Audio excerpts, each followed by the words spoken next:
भारत पर्व और बिरसा मुंडा जयंती पर मध्य प्रदेश में आदिवासी समाज को समर्पित राज्य स्तरीय कार्यक्रम आयोजित हुआ। प्रधानमंत्री नरेंद्र मोदी के संदेश के साथ अलीराजपुर, सिवनी और जबलपुर में हुए समारोह में आदिवासी नायकों को नमन किया गया और विकास योजनाओं की घोषणा की गई। राज्यपाल मंगूबाई पटेल, उप मुख्यमंत्री जगदीश देवड़ा और केंद्रीय मंत्री दुर्गादास उइके सहित कई जनप्रतिनिधियों की मौजूदगी में आदिवासी वीरों रानी दुर्गावती, तांटे मामा, राजा शंकर शाह और गोविंद गुरु के योगदान को याद किया गया।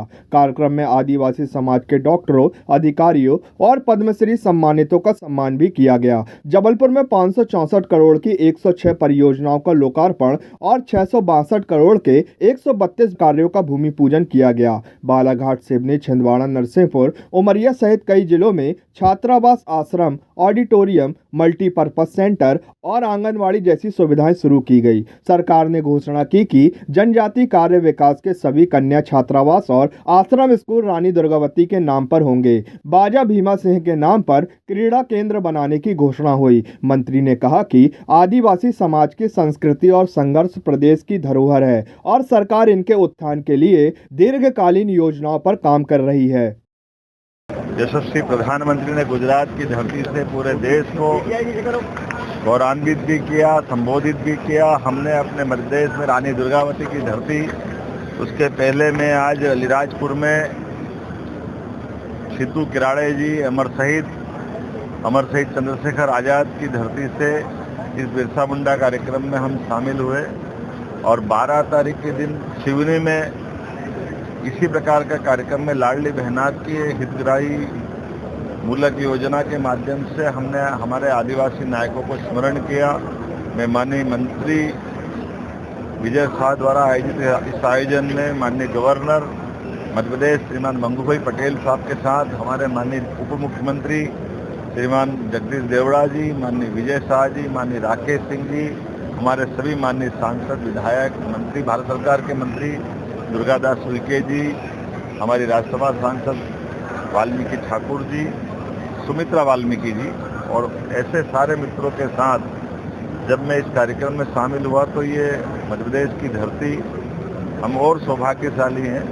हमारे देश के अंदर किसी भी राज्य में सबसे बड़ी आबादी कहीं है तो हमारे अपने इस राज्य मध्य प्रदेश में। और 500 साल पहले रानी दुर्गावती के काल की समय की बात हो जब अकबर से स्वाधीनता की लड़ाई में दुर्गावती जी ने अपना योगदान दिया। बाद के कालक्रम में अंग्रेजों के समय पर भी राजा शंकर शाह, रघुनाथ शाह, ख्वाजा नायक, भीमा नायक, कंट्या मामा, ऐसे सभी महापुरुषों ने अंग्रेजों के खिलाफ जल, जंगल, जमीन के साथ देश की स्वाधीनता की लड़ाई लड़ी। बिरसा मुंडा जी ने भी हमारे सनातन संस्कृति के साथ जोड़ करके गौ माता की रक्षा के साथ स्वाधीनता के इस समर में बड़ा योगदान लिया। 25 साल की छोटी आयु में भी जिस प्रकार से उन्होंने पराक्रम पुरुषार्थ किया वो अद्भुत था। इसलिए हमने अपने इस कार्यक्रम की रचना माननीय विजय शाह जी के माध्यम से मंत्रालय से जब की तो हमारे आदिवासी अंचल की सारी प्रतिभाएं जो डॉक्टर है, जो अलग अलग पोस्ट पे है, पढ़ने गए, जो विदेश में पढ़ने गए, उन सारे लोगों को भी बुलाकर इसमें ये सुंदर गुलदस्ता बनाया गया। हमारी महिला हॉकी क्रिकेट टीम की खास करके क्रांति गौड़ जिसने वर्ल्ड कप में भाग लिया, उसको 1 करोड़ का पुरस्कार इसी कार्यक्रम के माध्यम से दिया गया। बहुत सारी पद्मश्री की अलग अलग प्रतिभाएं जिनको भारत सरकार ने सम्मानित किया उनको भी यहाँ लेकर के आए। अलग अलग खेल की बहुत सारी प्रतिभाओं को भी सम्मानित करते हुए चिकित्सा क्षेत्र में जो स्वनामधन्य बड़े बड़े हमारे चिकित्सक हैं उनको भी जोड़ करके ये जनजाति गौरव दिवस को गौरवान्वित करने का प्रयास किया। ऐसे कई कामों के माध्यम से आज का ये अद्भुत दिन मना है। जब मैं जबलपुर के इस कार्यक्रम की बात कर रहा हूँ तो लगभग 564 करोड़ के 106 से अधिक कार्यों का लोकार्पण यहाँ हो रहा है। कुल मिलाकर के इस अवसर पर 662 करोड़ से अधिक लोकार्पण भूमि पूजन के 133 कार्यों की जनजाति भाई बहनों के कल्याण की योजनाओं का लोकार्पण भूमि पूजन हुआ है। इसमें 499 करोड़ से अधिक की लागत के शहडोल, धार, डिडोरी, छिंदवाड़ा, बैतूल, झाबुआ में सांदीपनी विद्यालय के 14 कार्यों का लोकार्पण, 52 करोड़ से अधिक की लागत के सिवनी, धार, मंडला, छिंदवाड़ा, बैतूल, नर्मदापुरम में आदिवासी बालक बालिका आश्रम सहित 19 कार्यों का लोकार्पण। 23 करोड़ से अधिक लागत के बालाघाट, सिवनी, छिंदवाड़ा, नर्मदापुरम में छात्रावास और ऑडिटोरियम, ये 6 का लोकार्पण हुआ। 21 करोड़ से अधिक लागत के शहडोल, विदिशा, सतना, अनूपपुर, उमरिया में पीएम जनमन योजना के अंतर्गत मल्टीपर्पज सेंटर के 35 कार्यों का लोकार्पण। 13 करोड़ से अधिक लागत के जबलपुर के संयुक्त तहसील कार्यालय और विभिन्न श्रेणी के आवासों का लोकार्पण। 4 करोड़ से की अधिक लागत का बड़वानी में प्रधानमंत्री आदर्श योजना के अंतर्गत आंगनवाड़ी, उचित मूल्य की दुकान, गोदाम, पहुंच मार्ग इत्यादि कई कार्यों का लोकार्पण। 98 करोड़ की लागत से 27 विकास कार्यों का भूमि पूजन भी यही संपन्न हुआ, जिसमें 64 कार्यों से बैतूल, दमोह, सिंगरौली, छिंदवाड़ा, झाबुआ में बालक बालिका छात्रावास के 16 विकास कार्यों का भूमि पूजन। 30 करोड़ से अधिक लागत के छिंदवाड़ा, बालाघाट, डिंडोरी में बालक आश्रम, बालक बालिका छात्रावास, विभिन्न पहुंच मार्ग पर 10 विकास कार्यों का भूमि पूजन। 3 करोड़ से अधिक लागत के जबलपुर में पुलिस आवास अधोसंरचना का भूमि पूजन भी यहाँ हुआ है। इस अवसर पर शालिनी ऐप का भी लोकार्पण किया गया। मुझे इस बात की प्रसन्नता है, यहाँ जनजाति वर्ग के लिए कल्याण की जितनी योजना हमारी सरकार के द्वारा की गई, हमारी सरकार के गठन के तुरंत बाद रानी दुर्गावती जी के जन्म जयंती के आधार पर जबलपुर और सिंग्रामपुर में हमने कैबिनेट की। राजा भभूत सिंह जो हमारे 1857 के ही उस क्रांति के नायक रहे, पचमढ़ी में उनके नाम पे कैबिनेट की है। टंटिया मामा के नाम पर निमाड़, खरगोन में हमने विश्वविद्यालय खोला। माननीय प्रधानमंत्री जी के मौजूदगी में हमने टंटिया मामा के नाम पर रेलवे स्टेशन का लोकार्पण किया। अर्थात जनजाति वर्ग के कल्याण की जितनी प्रकार की योजना हो सकती है हम लगातार काम कर रहे हैं। आज जब मैं जनजाति वर्ग पे आज जनजाति गौरव दिवस की अगर बात कर रहा हूँ तो जनजाति कार्य विभाग द्वारा संचालित समस्त कन्या छात्रावास और आश्रम शालाओं का नामकरण रानी दुर्गावती के नाम पर करने की हम घोषणा कर रहे हैं। जनजाति कार्य विभाग द्वारा बालक छात्रावास और शाला आश्रम शालाओं का नामकरण राजा शंकर शाह, रघुनाथ शाह के नाम पर करने की यहीं से मैं इस कार्यक्रम के माध्यम से घोषणा कर रहा हूं। और साथ ही साथ 5000 हमारे विभिन्न छात्रावासों के अधीक्षकों की हम भर्ती करने जा रहे हैं अगले साल से, ताकि वो छात्रावास के माध्यम से हमारी नई पीढ़ी की अच्छी सी सेवा कर सके। एक बार फिर मेरी अपनी ओर से अमर शहीद रानी दुर्गावती की इस नगरी में जब हम ये कार्यक्रम का स्थान तय कर रहे थे तो ये वाकई गौरवान्वित करने वाला स्थान है, जिसने एक बार नहीं 3 बार अकबर की सेनाओं को धूल चटाने का काम किया। कुल 52 युद्ध लड़े, जिसमें से 51 में उनने जीत हासिल की थी। मेरी अपनी ओर से एक बार फिर जनजाति गौरव दिवस के ऐसे सारे महानायकों को नमन करते हुए जनजाति विभाग के मंत्री माननीय विजय शाह जी, हमारे सभी माननीय मंत्रीगण, माननीय गवर्नर साहब, सबका मैं आभार मानता और बधाई देता हूँ। नमस्कार, मैं आकाश पांडे और आप देख रहे हैं यश भारत न्यूज़ चैनल। मैं इस समय हूँ जबलपुर के पार्क में, जहाँ पर आज 15 नवंबर भगवान बिरसा मुंडा जयंती पर यह भव्य आयोजन यहाँ पर हो रहा है, जहाँ पर शहर के मध्य प्रदेश के अलग अलग जनजातियाँ हमें यहाँ देखने को मिलेगी। आइए हम जानते हैं कि इनकी कौन सी जनजाति है और ये कहाँ से आए हैं। कहाँ से आए हैं सर? हम कुंडम से आए हुए हैं, जबलपुर ज़िले कुंडम ब्लॉक से, और हम लोग गोंड जनजाति से हैं।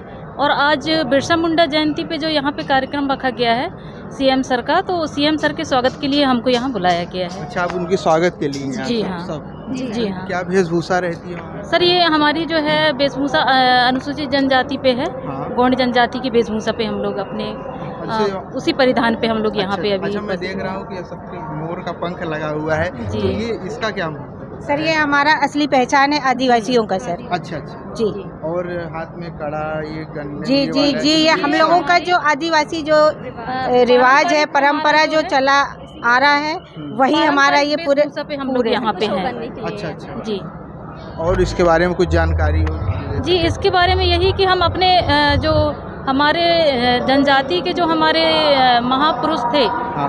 भगवान बिरसा मुंडा, उनकी जयंती मनाने के लिए जो सीएम सर ने यहाँ पे बहुत बड़ा कार्यक्रम रखा। पहली बार हो रहा है ना जी, यहाँ पे ये जो है पहली बार हो रहा है। क्या खुशी है उसके लिए ये हम इसमें बहुत ही ज़्यादा हम खुश हैं कि हमारे महापुरुषों के, हमारे जो नायक हैं, उनकी जयंती इस तरीके से मनाई जा रही है इतने भव्य रूप में।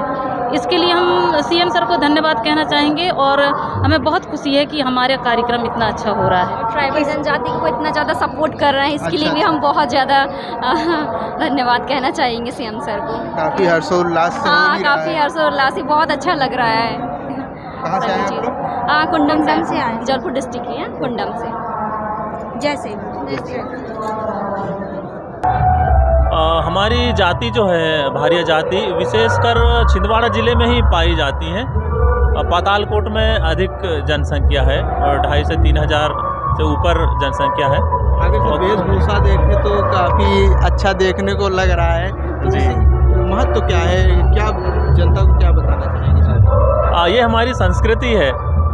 जब हम तीज त्योहारों में हम अपने वेशभूषा में नृत्य करते हैं तो बड़ा आनंद आता है और अलग अलग तीज त्योहारों में अलग अलग गीत होते हैं, उसके अलग अलग नृत्य होते हैं।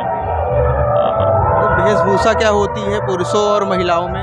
पुरुष के लिए धोती, कुर्ता, बंडी और कुछ ज्वेलरी, पगड़ी, सर पे कलगी, ये होता है। और महिलाएं 16 हाथ की साड़ी पहनती हैं और अंगिया पहनती हैं, ब्लाउज़, और पैर में तोड़ा, पायल है, हाथ में बाजूबंद है, गले में हार हैं। जैसे ये बिरसा मुंडा की पहली बार इतना भव्य आयोजन हो रहा है, इसको लेकर आप कैसे देखते हैं?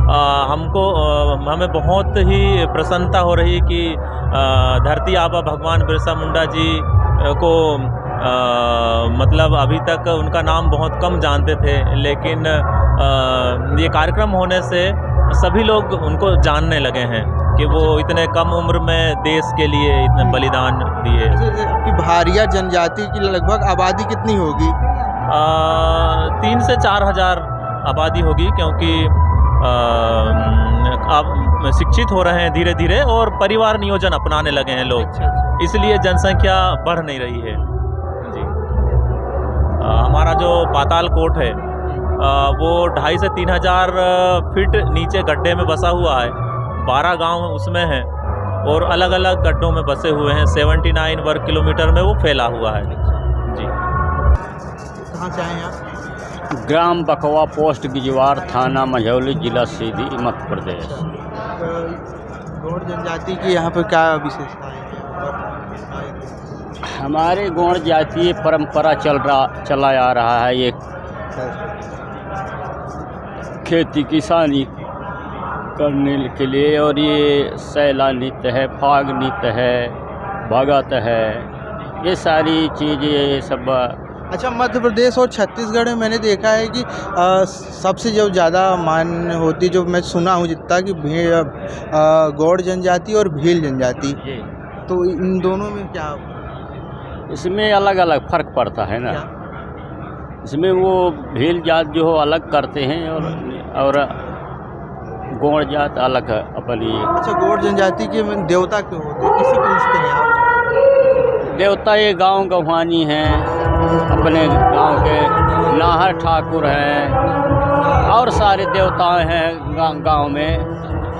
और बाकी वैसे तो देवी देवता हैं, ये है जैसे शंकर भगवान है, राम लक्ष्मण हो गए, बहुत से भगवान हैं। हमारे पुरखाती घर में भी वो चौरा बांधे रहते हैं। अच्छा, पूरे मध्य प्रदेश में कहाँ कहाँ ज़्यादा पाई जाते हैं आप? हमको पूरे मध्य प्रदेश में जी। कहाँ कहाँ पाए जाते हैं? कहाँ कहाँ आप लोग गए हैं? हम तो बहुत दूर दूर तक गए हैं। और मेन वेशभूषा यही होती है? जी हाँ हाँ हाँ, यही मेन भूषा हमारा रहता है। जो मोर का पंख जो लगा है, इसका क्या है? ये हमारे परंपरा, ये सब पहले बनाए थे सब और ये लगाते थे। उनको देख के हम भी ये कला सीखे हैं और ये लगाने सब किए हैं। ये बजाई जो है आपका, ये जो बजाते हैं, ये कब से चल रहा है इसका? ये तो हमारे पूर्वजों ने इसको ये चलाया है। ये किससे बना है? ये लकड़ी के है। लकड़ी है, तेंद की लकड़ी। किसकी? तेंद लकड़ी है, तेंद की लकड़ी। कहाँ? खाया जाता है, तेंद जंगल में होता है। अच्छा अच्छा। हाँ। और जो पीछे हम देख रहे हैं कि सींग रखा है, वो सब कौन सा है? वो सब अपने बैलों का है। आपके पूरी प्रजाति और पुराने समय का है। जी जी, ये पूरे जो बना है, ये बैल है, घोड़ा है, भैंस है, और ये कुत्ता है, खरगोश है, ये सब हम लोग पालते हैं। अच्छा, जी खुद का बनाया? जी जी, हाथ से बनाया? हाँ हाँ।